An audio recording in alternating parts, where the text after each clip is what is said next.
Have you ever wondered what it would be like to be one of the richest people in the world? To have enough money to save the entire United States government from collapse and still be considered the fourth richest American ever? For your mark left on the world to still be evident over 180 years after your death. I'm talking about Stephen Girard, a man that had so many past careers that they were almost comparable to his amount of money. Okay, not literally, but what wasn't this guy?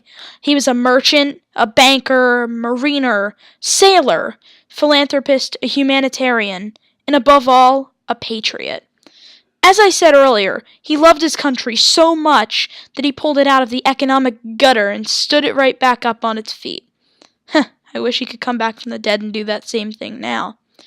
Girard was one of the greatest Philadelphians ever, and did a lot of things that many people don't know about. Stephen Girard was born on May 20th, 1750, in Bordeaux, France. He had a rough childhood. He was born without vision in his right eye, which made that eye look unnatural and grotesque. He was made fun of by his peers because of it. Then, when he was 12, his mother passed away. The city of Bordeaux was a large seaport, and Girard was interested in boats and sailing from a young age. 2 years later, at the age of 14, he sailed off from Bordeaux on the Peregrine, his father's ship, towards the French West Indies. He went on voyages until 1767, when he returned home to get his captain's license, and eventually left home forever in 1773. He began traveling to the British colonies around this time, and found himself stuck in Philadelphia after a bad storm in 1776. At the time, Philadelphia was the largest city in the British colonies, and Girard kept coming back to Philadelphia after every trip.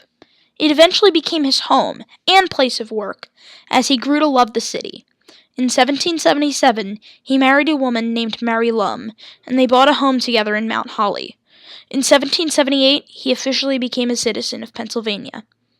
By 1789, Girard's business had evolved to go from ship-based transportation to mercantile work. He owned many ships, around 24 to be exact, which allowed him to trade with people and companies all over the world. According to a book written by a graduate of Girard College, Girard shipped and imported grain, wine, liquors, oils, tobacco, cloth, cheese, nails, sugar, coffee, cacao, meats, and other items between different countries and colonies on either side of the Atlantic Ocean.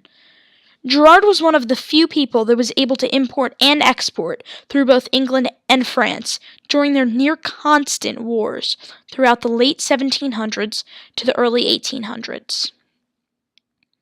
With the War of 1812, ships from the United States were being seized and attacked by the British, which led Girard into a new career, banking.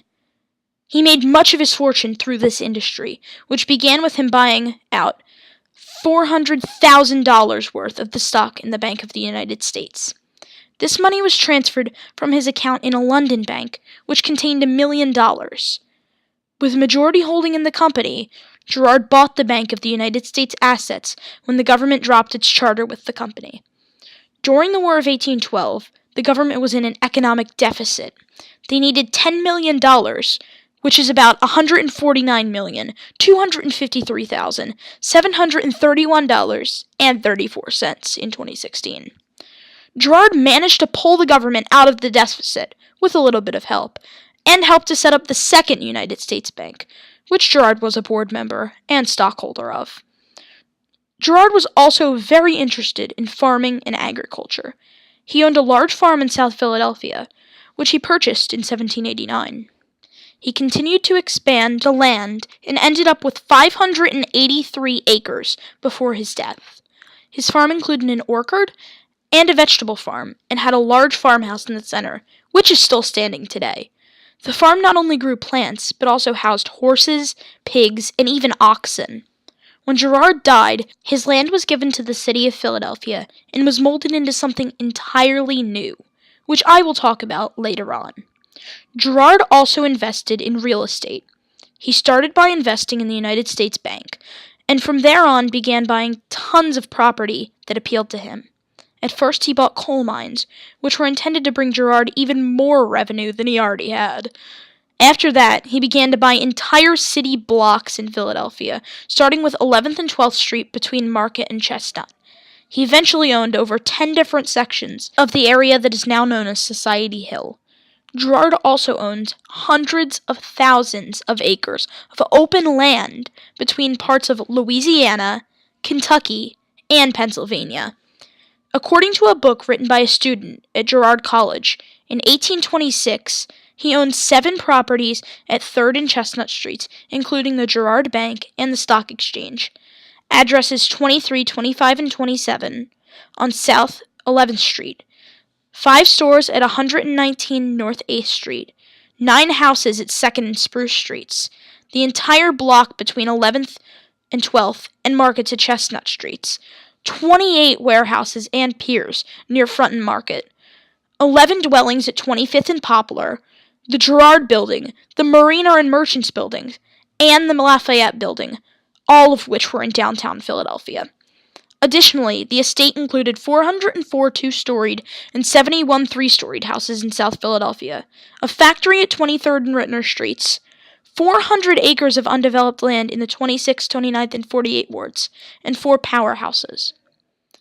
In 1793, there was an epidemic of yellow fever in Philadelphia. When many people that could afford to move away did, Girard decided against it because he believed the disease was not contagious, but instead people were dying due to the bad medical care. During the epidemic, 1/3 of Philadelphia's population passed away. Girard helped out wherever he could, treating the sick in a hospital that he helped to administrate.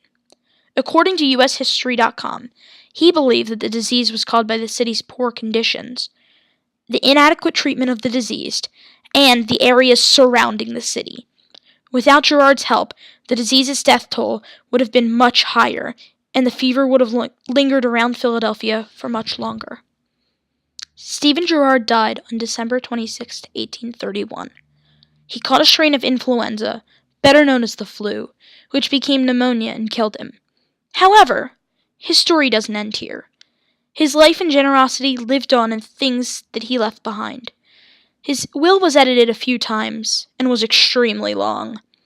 A lot of his money went to the city of Philadelphia, and also as a yearly salary to people that worked for him, such as his slave Hannah, who was granted freedom. His will wasn't the only reminder of him lingering around in Philadelphia. Girard College, which was his concept, opened in Philadelphia in 1848. It started off as an opportunity for higher education for poor, white, fatherless males, and is now a school that accepts people of all races and genders. His farmland became something too. The 583 acres of land became a primarily residential area, but also includes a shopping center, a school, a library, and a park. 481 homes were built in the area, which spreads between 17th and 22nd Street, bordered by Passyunk Avenue, between 1906 and 1916.